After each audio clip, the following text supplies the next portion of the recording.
Good morning, friends. Thank you for joining me today. It's a pleasure to be with you. Before I jump in, I'd like to just share a brief humorous story. I watched a live performance of an excellent one-man show, piece of theater, from Florence, Italy on Sunday.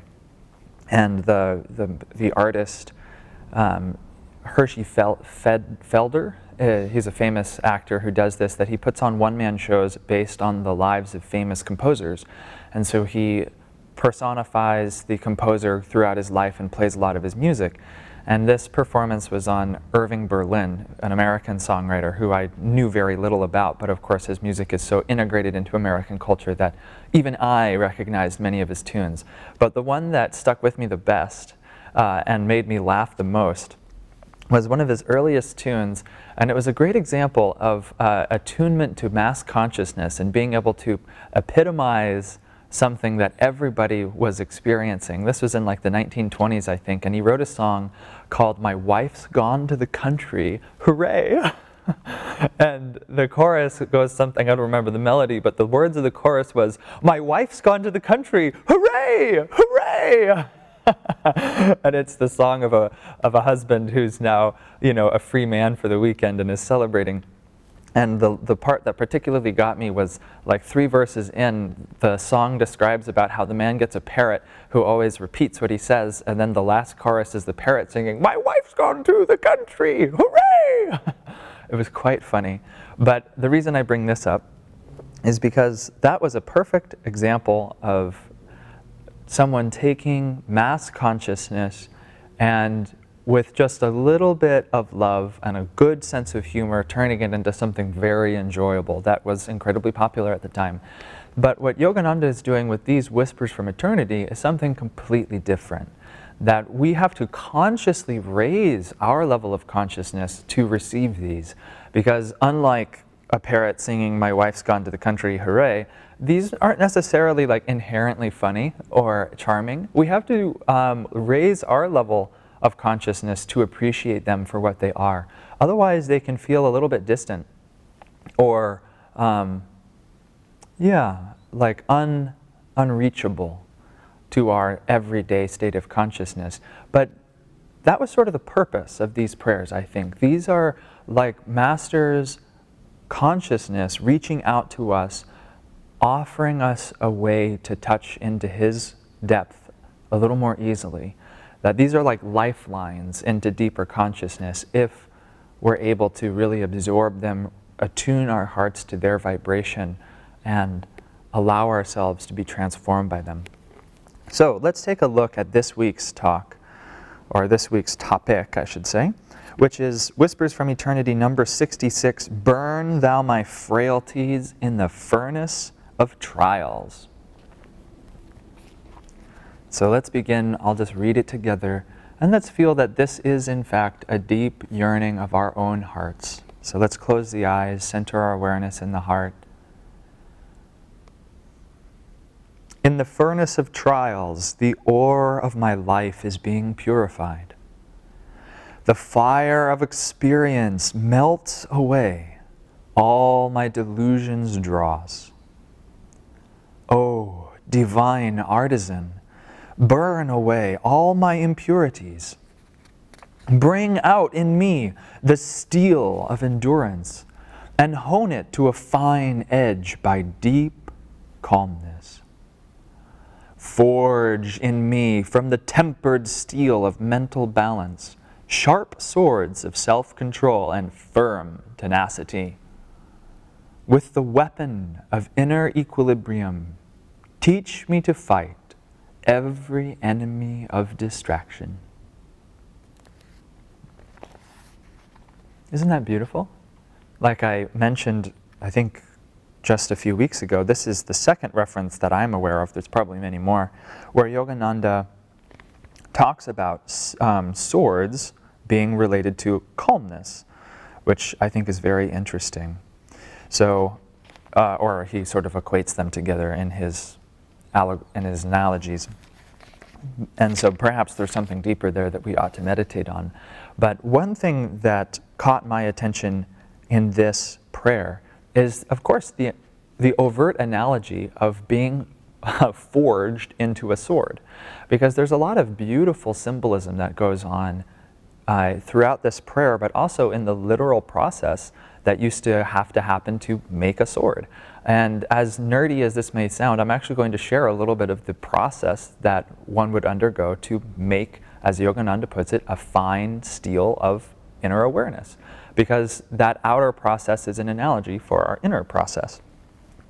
The first thing that really is striking, of course, is the first line of this prayer. He says, "In the furnace of trials, the ore of my life is being purified." And the first process of making steel is to extract the metal out of ore. And so too in our life, if we want to become pure, if we want to become strong in ourselves, we need to extract the purity of God's consciousness in our heart out of all of our life's experiences. And the only way to do that is by adding the fire of the furnace of life's trials. Because otherwise, we wouldn't really have any incentive to grow stronger or to grow firmer in ourselves or to grow or to learn. And the reason I'm bringing this up is because what this prayer really gave to me when I took this Whispers for a month or 6 weeks or something was gratitude for my life's trials.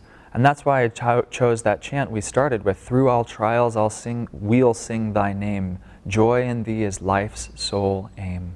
Because we may think that trials are really, uncomfortable or unfair or a nuisance, but in fact, even trials themselves are a gift from God, designed to help purify us, designed to help bring us to a greater level of joy and an unfoldment of our own soul potential. And without them, we would be stuck forever in our current state of consciousness.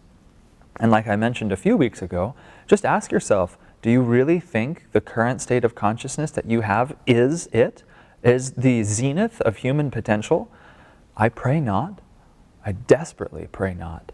And so if it's through the furnace of trials that we have to go to explore our deeper potential, then through all trials we'll sing thy name. Because I want deeper awareness of God's presence. I want deeper wisdom. I want deeper love. And so if that's the route to get it, so be it.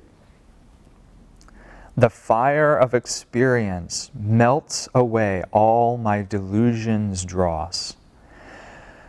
Now this is beautiful, because what this brings to mind for me is that only the fire of experience can melt away certain delusions. That we just have to experience things. We might even intellectually understand a concept or have heard it lectured in a class many times, but sometimes we just have to go through the fire of our own experience to understand it in a deeper way. And so when you find yourself going through the fire of some outward purification in your experience, instead of turning your face away from it, try asking, what is God purifying in me?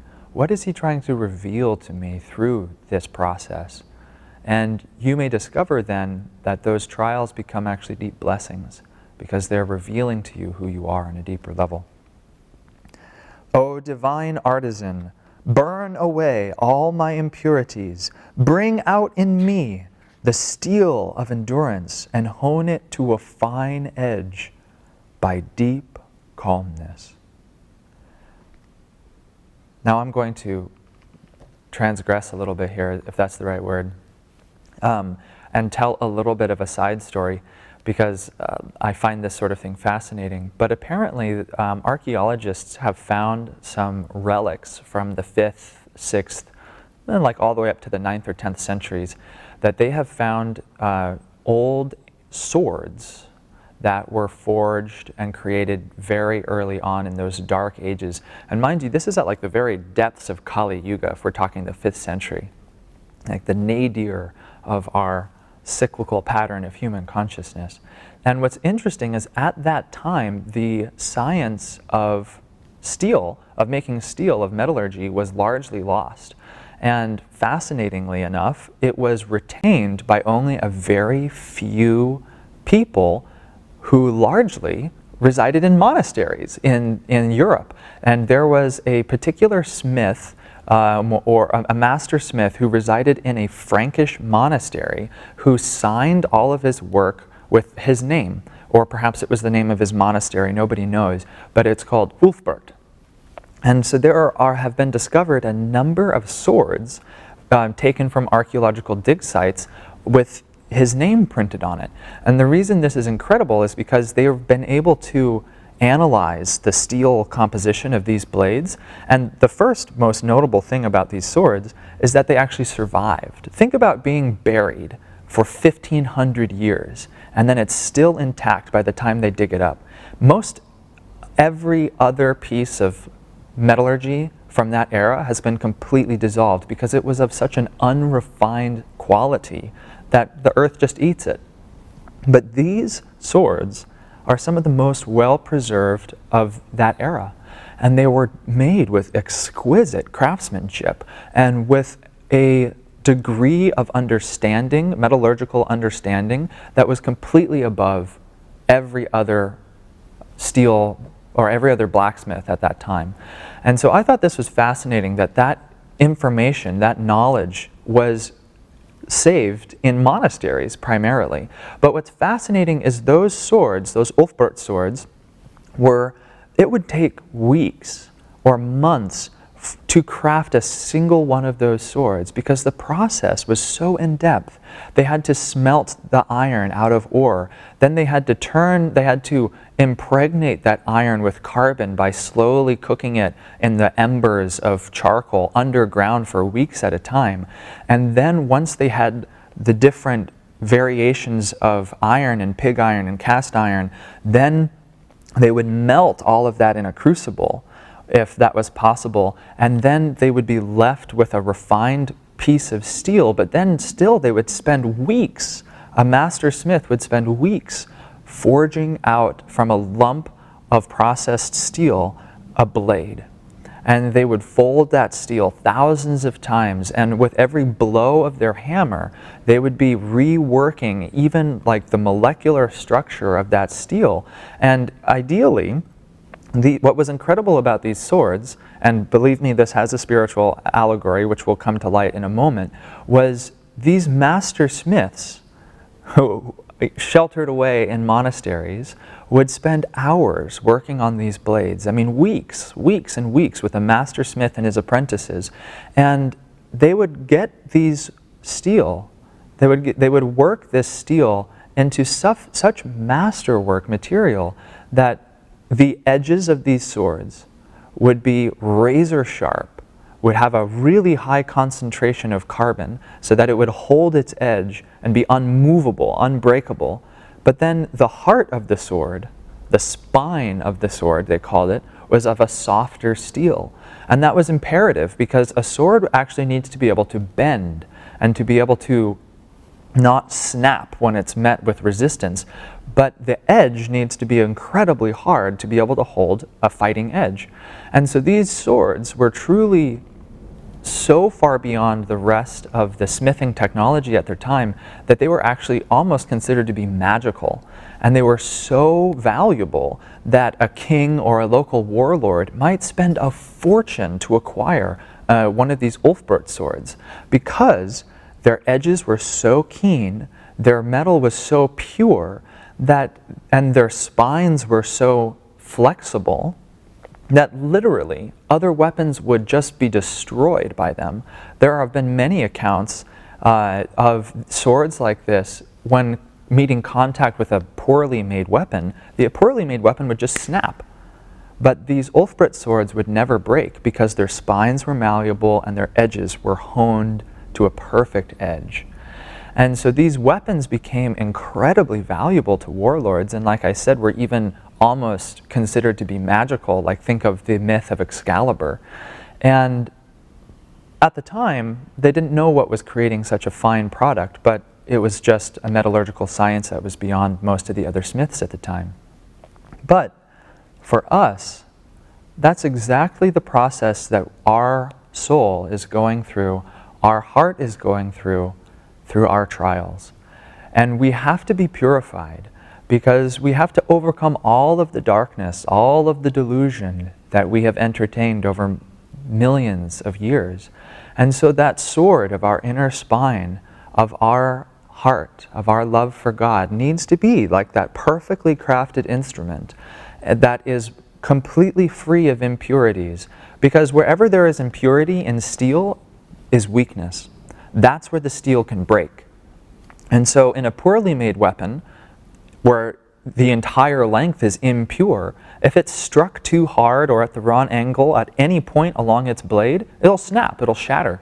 But a perfectly made weapon will bend and will be malleable and will hold its integrity no matter what happens. I've actually seen videos of well-crafted swords literally being put in a vise and being bent in half.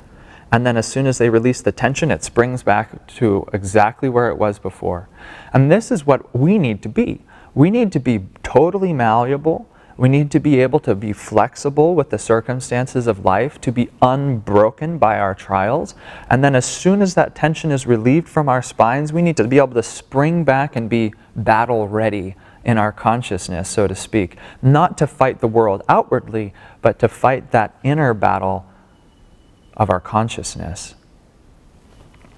And so, if you, like me, enjoy reading up on a little bit of history, you might enjoy seeing there's some fun YouTube documentaries on these weapons and the process that is undergone to make them. But that's what really we're all going through. Like the divine artisan, as Yogananda puts it, is crafting out of our spines a masterwork piece of steel that can conquer all foes and will never break. And if you think about yourself in this analogy, the steel has to undergo those processes to become great, to become unbreakable, to become a hero.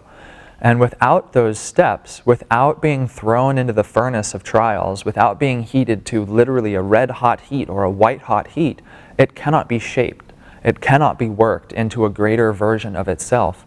I've done a little bit of blacksmithing as karma and chance would happen. It was a great, good karma and a lot of fun to work briefly with Rick Morehouse at Ananda Village, who's a blacksmith. And I'll tell you, even when you heat up a piece of steel to almost white-hot heat and you pull it out of the furnace, it doesn't just conform to your will, you have to smack it with a hammer. And so too is our inner spine. All the vrittis, even when we heat them up with the love of devotion, with the presence of God, it's not, perhaps they will conform more easily than they had before, but still, when a piece of steel comes out of the fire, the next thing it goes to is the anvil. And then, we talk about being stuck between a rock and a hard place. That's nothing compared to being on the anvil of a blacksmith, because then you're stuck between steel and steel. And the blacksmith delivers intentional, powerful blows with his hammer to move the steel into a better and more pure expression of itself. But it takes some impact. I was really impressed. There was a time my friend Christian and I were working on a piece together, and I literally had a two-handed sledgehammer. And he would hit once with his one-handed hammer, and I would hit it as hard as I could with the sledgehammer, because it took a lot of power to move the steel to conform to our will. And so in our lives, it takes a blow sometimes from our life circumstances to reshape the steel of our inner spine. So when these things come, rather than turning away from them, rather than dispersing the heat that is generated by the tapasya of our endurance, that'll only make it more challenging for Divine Mother to rework our spines. When you're smithing a sword, when you're working with steel, a lot of it has to do with timing.